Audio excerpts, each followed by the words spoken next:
Howdy ho, Stampers, Deb Felder here, Stampin' Up! Demonstrator, and I'm going to show you how to do a block card. This is an adorable little baby card that I made, and it is a block card.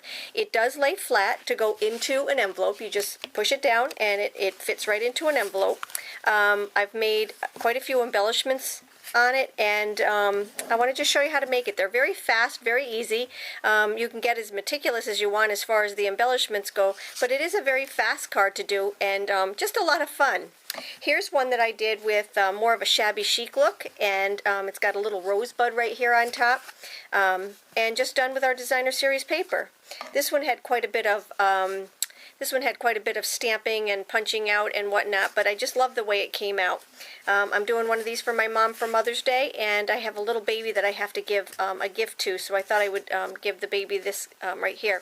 You can also take and use these, because there is a hole in the back. You can take and you can put a gift card in there. So if you wanted to bring or take and give a gift card to a baby, you can just throw it in there and put it in an envelope and give that as the gift. So let me just show you how I did the base of this block card. And once you can do this, you can make them for anything, but they're just so stinking cute. So let me just start with my cutter. I'm going to take my Stampin' Up! Trimmer, and I'm going to take a piece of cardstock that is 4.5 by 12. For this one, I'm just going to use white cardstock, and you're going to start scoring the long way. So this is the 12-inch way right here, and you're going to start scoring, and we have, we're going to score it every 1.5 inches. So we're going to go 1.5 and score. Let me just pull my arm out here.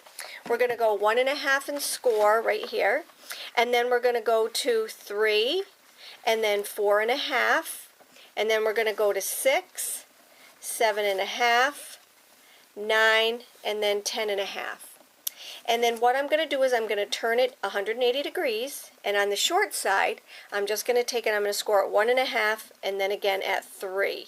Alright, and that's all you have to do as far as the scoring of this card. Now what we're going to do is we're going to take our paper snips. These are our little paper snips, and we're going to take and we're going to cut. Now what I need you to show you is we're going to go over 4. 1, 2, 3, and then 4. And let me just take, and these are our blocks. They're 1.5 inch squares. So I went over 1, 2, 3, and 4. And then what I'm going to do is I'm going to cut out these pieces right here. So I'm going to cut out 1 and 2. And I'm also going to cut out this one and this one. So basically we're just going to cut right down here, and then right up and over here. And you can take a pencil and you can draw these lines on here. Sometimes it's a whole lot easier to do that. Once you cut these out with your paper snips, this is what it looks like. Okay, we've got that center cut out. So I like to cut out that center piece first, and then you just cut out the one to the left and the one to the right. And then what we're going to do next is we're going to take and we're going to cut little slits. So we're going to cut a slit here, and we're going to cut a slit here, and we're going to do the same on this side. We're going to cut the top one, and then we're going to cut that one. So if you just ignore this piece over here, that's our 10.5 inch score. If you just ignore that piece right there, I'll just fold it over. Okay, if you ignore that piece right there, you're going to see that we have equal sides, this being the middle. So we have 1, 2, 3, and then this is the one that was cut out, and then 1, 2, 3. So they're equal sides. Now this is going to be your center. You've cut little slits here and here, here and here, and now what we need to do is to put it together. So what we're going to do is we're going to take and use this as our center. So this is going to go up like this. That's the center. That one single piece is going to be the middle of your card.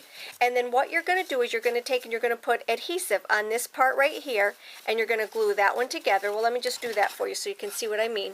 You're going to take and put adhesive on these two pieces right here. So just you're going to just put them on the top and the bottom because we want them to be glued very well.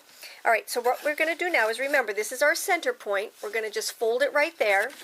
After we fold it right there, we're going to take these two pieces and we're going to put them together like this. And then we're going to take these two pieces and we're going to put them together like this. So now you have the start of our block card. Now, a lot of people think that this, you know, when you put these together right here, that this is the top, but it's not, because they have holes in it.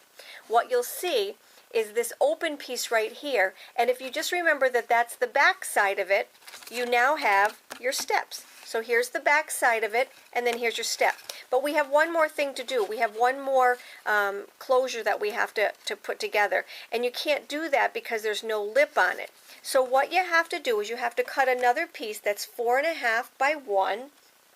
And what I'm going to do is I'm going to show you the easiest way to do this, because sometimes it's hard to cut a 1.5 inch piece. So this is 4 inches wide, and what I'm going to do now, we have to score it at 1/2 inch. So I'm going to score first. I'm just going to run it over to the score mark.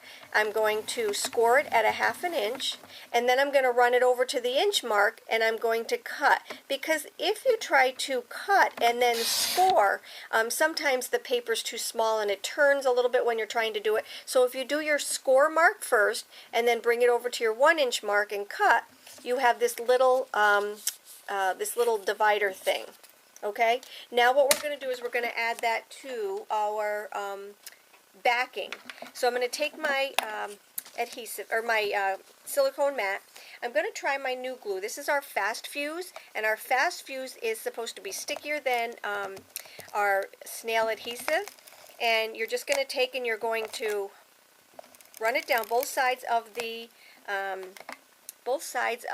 crease right here. And then what I'm going to do is I'm just going to add it to the back. So I'm taking this. I like to do it on my mat in case I get glue on it. It comes right off. Okay, so I just glued this with the crease mark on the outside of it. Okay, and now I'm just going to take and I'm going to add this piece right here and just glue this side to this side. And now we have it spliced in there, just like that. And now remember, I told you this isn't the top. The top is going to be the ones with the steps, and right here is your backing. Let me show you the finished product again. This is the way we finished it. We have our little splice mark right here, and you can't even tell. And then what we need to do is to turn it so that the back has the opening in it, and that's where you'll put your gift card, right inside there. Now, to decorate it, what you're going to do is, I always start with the bottom piece, because if you lay it down like this, you think you have more squares to adhere that to, and I just don't want to do that. So what I did was I took a piece of my decorative paper, and this is just my cardstock, and what I did was I cut it at 4 3/8 by 1 3/8, and then I just adhered that to the bottom. And after you do that, let's do that. After you do that, what you're going to do is start putting on all your squares. So let's just throw this on the bottom so that I know which is the bottom and which isn't. All right, so there's my bottom. And now what we're going to do is we're going to take, you need 15 squares. And these squares are just a little bit smaller than the 1.5 inch. These first layer is 1 3/8 inch. So I just kind of lay them out. If you want them to be the same color or different colors, you know, you can do whatever you want. But like I said, you're going to take and you're going to just lay these down, and then I like to just kind of map it out first, and then do your adhesive. And then what I did was, on some of them I put an extra layer. Let me just show you on this one, because this one shows up a little bit better. So on this one right here, I have these early espresso pieces are 1 3/8 inch, and then the top layer, the ones with my designer series paper, are 1 1/4 inches. And then to finish this one off, what I did was I did one of our spiral flower die flowers, and I took the bird builder punch, and I just punched out a couple of leaves from that, and that's how I finished that one off. I did sponge all of the edges. So what you're going to do is you're just going to take and you're going to finish gluing all these pieces on, and then just use your embellishments. Now let me just show you what I did here. These two pieces I ran through the small dotted embossing folder, but these cute little pieces right here are something new.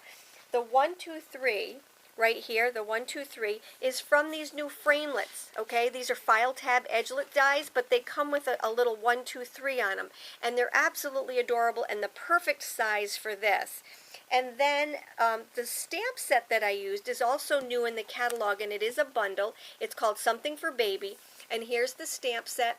and then here's the matching framelits that go along with it. So it took no time at all, seriously, to do this whole card. It's absolutely adorable and so cute. I can't wait to give it to her. Put a little gift card in there, make an envelope for it, because this is bigger than 4 1/4. You lay it down flat, and then you throw it into your envelope and mail it away.